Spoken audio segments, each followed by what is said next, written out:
All right, guys, how's everybody doing this weekend? I hope everyone's doing well. And it's been a while since I did one of these H4T front porch hangout videos, and I kind of liked doing them like this, and thought I'd get back in front of the camera.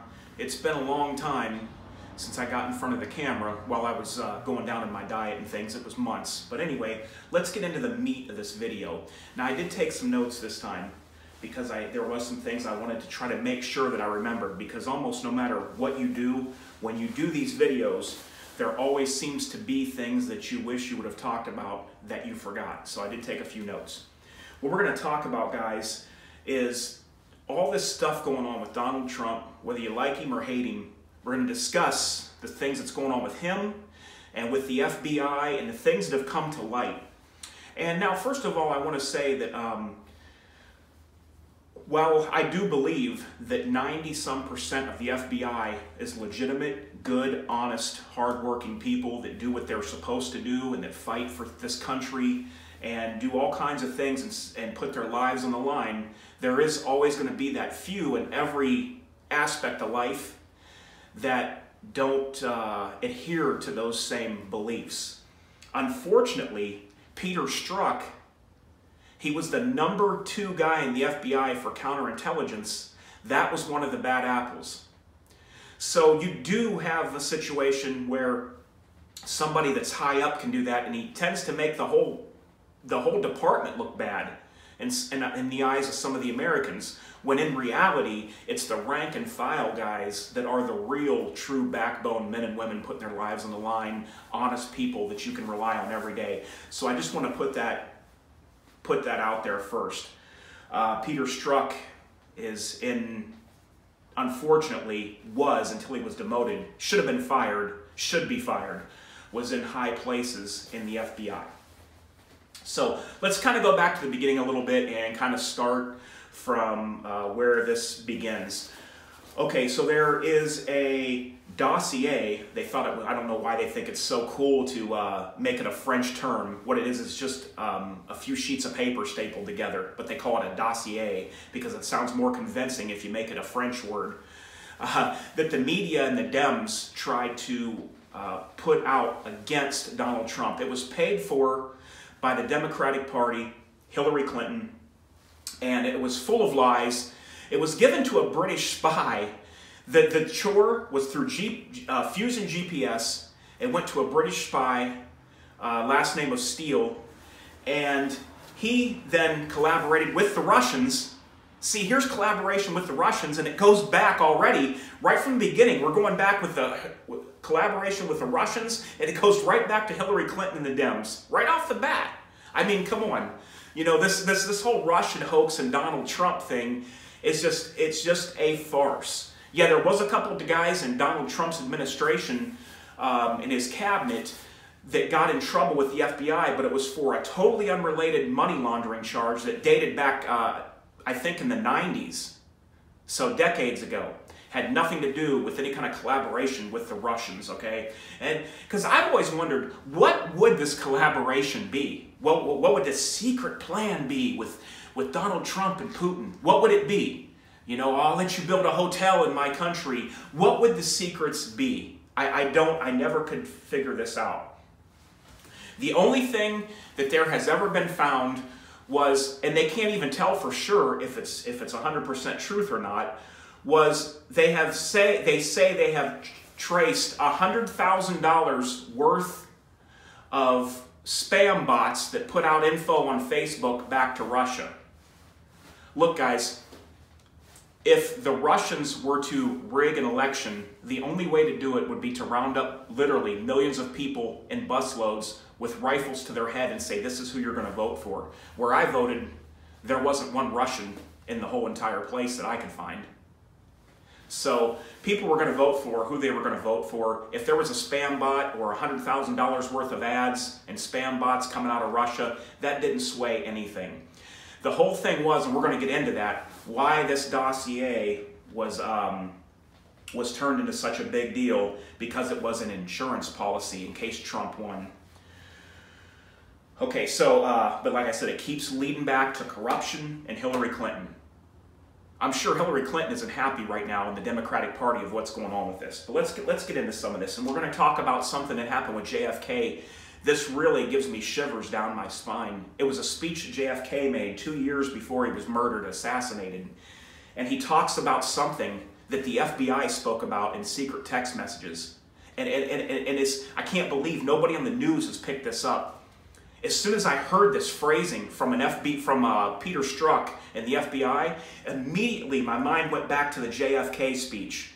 Okay, so I'm telling you guys, if you when I open this up for you and you get this, it'll give you shivers. It's something I can't get out of my mind, but we'll get into that in a little bit. So, Peter Strzok was having an affair with another FBI attorney, which right there kind of is things that shouldn't already be happening in the FBI, because once you open the doors to people having affairs, dating, whatever they do in the FBI, getting that close, and they're both part of the same FBI, you have occasion to, they're at different levels, with different levels of classified information. You have briberies that can happen. You have all kinds of different things that lay into that. So that shouldn't have been going on anyway in the FBI. Peter Strzok should have been fired anyway, in my opinion. So he texted over 50,000 emails to this female. I mean, is that all this guy did was send text messages? Because that's what it seems like to me. Yeah, let me skip ahead here a little bit in my notes. There was a couple key text messages that I want to read to you that I wrote down verbatim that Peter Strzok had sent out. Now let me tell you, first of all, who Andy McCabe is of the FBI. Andrew McCabe is the #2 person in the entire FBI. Like you have Chris Wray, who's #1, appointed by Donald Trump. Under him is Andrew McCabe. Let me read you this. This is word for word Peter Strzok's text to Lisa Page, his lover in the FBI. I want to believe the path you threw out for consideration in Andy's office, that means Andrew McCabe, that there is no way he gets elected, meaning Donald Trump.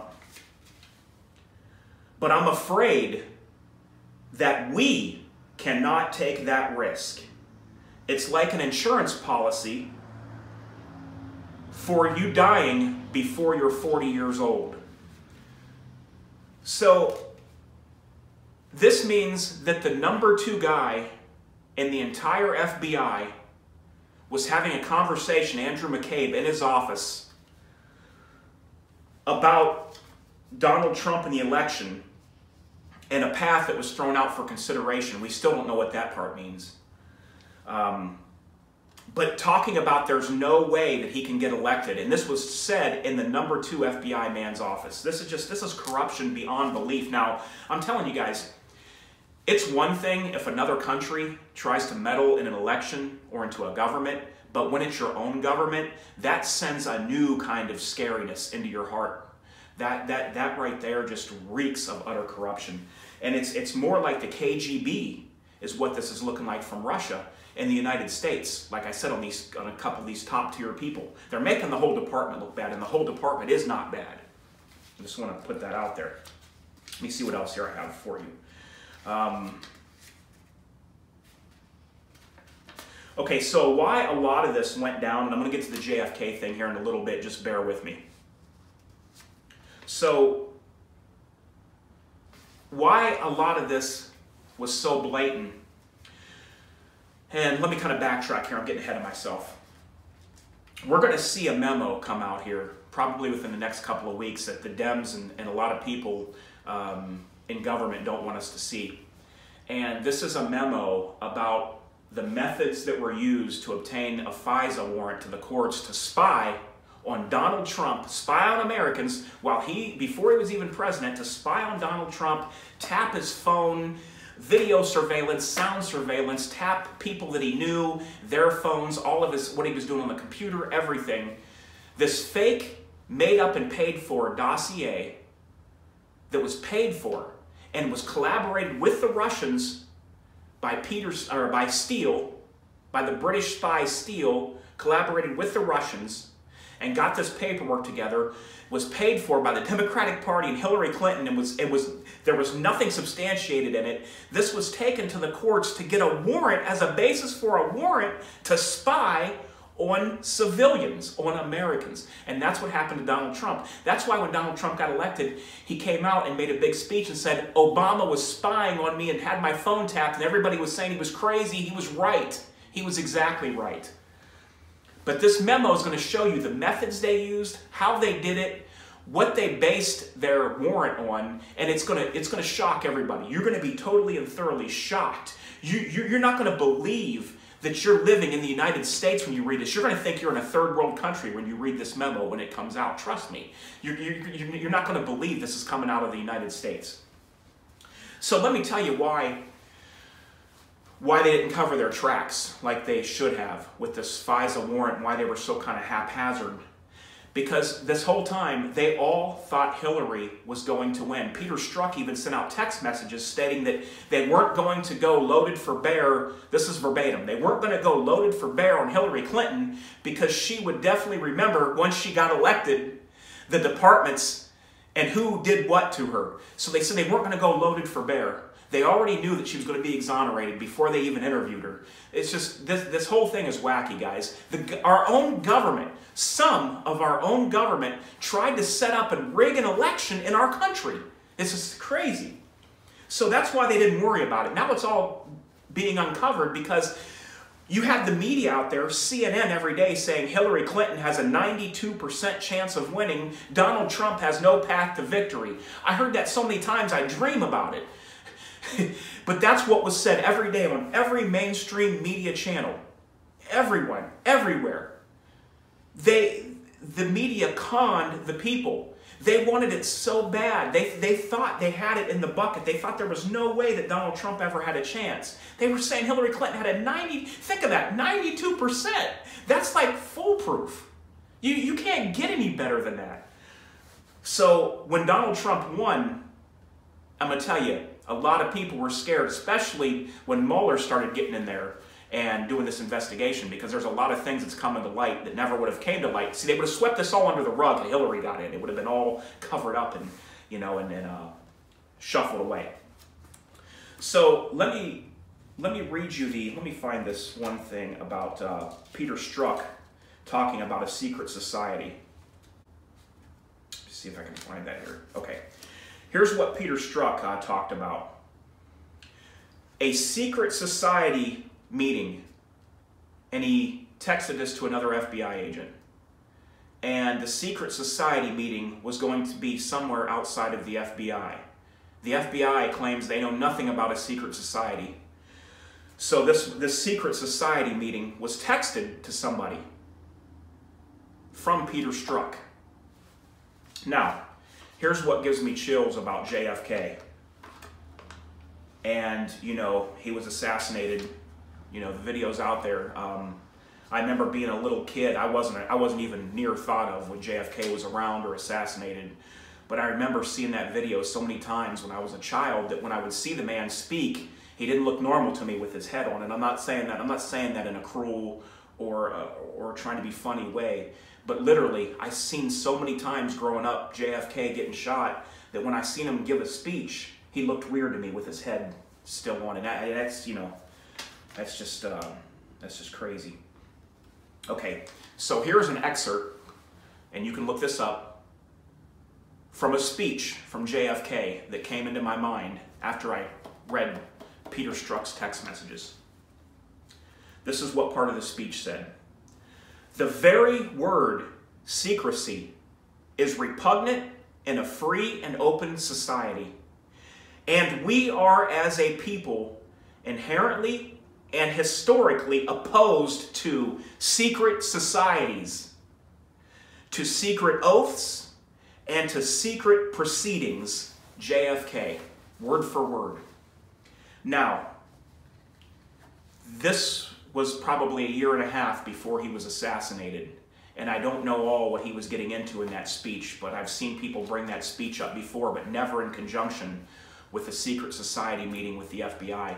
Do we think JFK was onto something? Do we maybe have another piece to the puzzle about secret societies? Was it going on way back then when JFK was president? Did he know about the secret societies that was going on? I don't know, but I'm telling you what, that gave me chills down my spine when I heard that Peter Strzok texted about a secret society, and I remember in one of JFK's speeches him saying that, and we all know how his life ended and how terrible, and his family and his young child, you know. I'll never forget, this is one thing too that I never forget, the old film of them bringing the casket by with JFK and his little boy, just a wee little guy, just a few years old, and he stands and salutes as they bring his father by in the casket. Okay, then there was another text, I almost forgot about this, from Peter Strzok. And it basically, he was telling Lisa Page that he didn't even want to be on, he was on Robert Mueller's team that were looking for evidence against Donald Trump. He was one of the people on the team, the guy that hated Trump, called him all kinds of names, you know, said they had an insurance policy for if he got elected. They put this guy on the team to investigate him. How fair is that? Is that fair? He told Lisa Page that he don't even want to be on Robert Mueller's team because as far as the Russia-President Trump connection, there was no there. There was nothing there is basically what that means. He didn't even want to be on that team. Then we come to find out that everybody that Robert Mueller put on that team is Clinton donors, Clinton backers, people that gave big money. One person gave 16 grand, all lawyers that were for the Clinton campaign. So this is adding up to smell pretty rotten. I'm not saying that Mueller's corrupt, but I do have my reservations, man, anymore about a lot of people in these things, especially with all the people. How come nobody pro-Trump? How come not one Trump donor was one of the lawyers on the team? Why not? Why not just somebody that maybe voted for Trump? Why is it all Clinton donors, Clinton backers, and Clinton lawyers that are on this team investigating President Trump? It's scary to me to think that our country thinks that they can dictate who's elected, and if there's somebody that they don't want elected, that they will step in and use their own rule of law when it's we the people that are to pick who it is, no matter who it is, no matter who we want. We are to pick who is President of the United States. They have we pay these people. You know, this is some of it is tyranny in some of the highest places in the government. Like I said, I'm not saying Mueller's corrupt.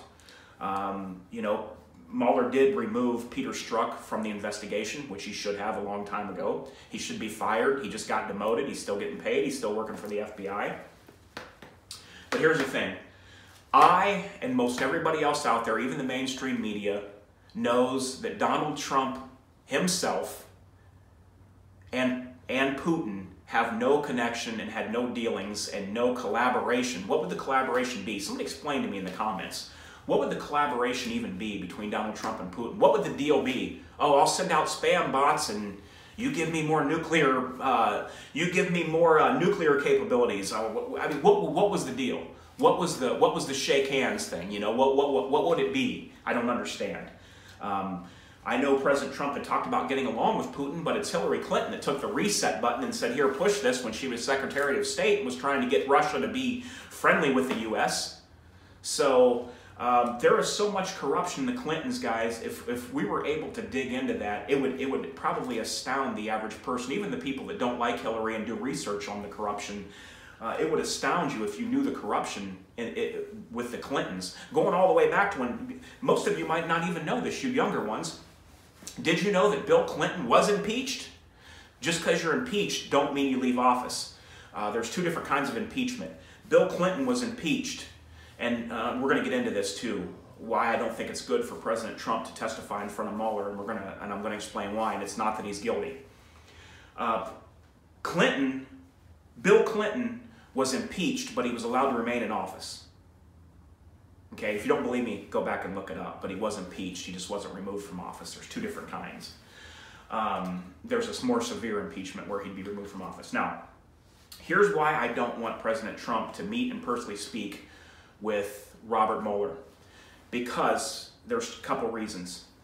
I don't think President Trump is guilty of any kind of collaboration with any kind of Russian or Putin or anything whatsoever. And most people already know that as fact. It's a nothing burger. But Robert Mueller and his team has spent so much time, money, and different things on this, and with President Trump, always, you know, saying it's a hoax, I feel that Mueller's going to try to get somebody at any cost to justify the millions upon millions of money that's been spent so far in this hoax based off of a fake dossier that was paid for by Hillary and the DNC. Now, here, let me give you guys a little secret. Most of you probably know this. Here's what good prosecutors, FBI prosecutors and lawyers do to get someone, because they can get you if they want to, almost no matter what happens or what you did wrong or if you did nothing wrong. What they do is they learn much more than you ever think that they know. And they question you and they go into details in certain questions. And what they do is they trip you up with your own words and ask you the same thing 5 different ways, and then they get you for perjury, even though you were never found guilty. Like, in other words, what I'm saying, even though President Trump had no connection with Putin, Mueller can get him under investigation and ask him a question 10 different ways, or ask him something about some offset thing, and then say, well, we nailed him on perjury, or we got him on this, or he lied to the FBI is basically what perjury is. He lied to the FBI. Because I'm afraid that Mueller feels that he has to take somebody down, because the Russian hoax, it's phony. And I'm not just saying that because I'm proud of my president and I like my president. I'm not just saying that because of that. Even if this were Hillary Clinton in the White House, with the information I have now, I'd say, yeah, I want to see her out, but there's no connection between her and the Russians. I'm not just saying this being biased toward a Republican, okay? I have not seen one shred of evidence against President Trump. I've just not seen it. I've seen every little thing get nitpicked apart, but I've never seen anything concrete yet. But I'm afraid that Mueller is going to try to go out of this with a bang, and that's what worries me. And I'm hoping that Robert Mueller is the stand-up guy that everyone tells me that he is. FBI has a lot of respect for Robert Mueller, and I'm hoping that that pans out and that he is fair and he doesn't try to get some offside perjury charge or some little, you know, or try to do some little thing just to catch him up into something and to set a trap. Let me tell you, these guys that do this for a living, they're good at setting traps, and you're not going to outfox them. If they want to get you on some small technicality, they're going to get you. And that's what I'm worried about. That's why my advice personally would be to President Trump, as I've heard many high-end attorneys say on some news channels, do not speak before Robert Mueller in a private interview. Do not do it. Not because you're guilty, but because they'll lay the trap and you're not going to outfox the trap setter. So, all right, guys, it's just a little bit of my thoughts on that today. You can put questions and you know, different topics to talk about in the comments below. And it was real good chatting with you guys this evening. I'm looking forward to doing a lot more of these videos. All right, guys, until next time, I hope you have a great weekend and a great week. This is H4T. I'm out.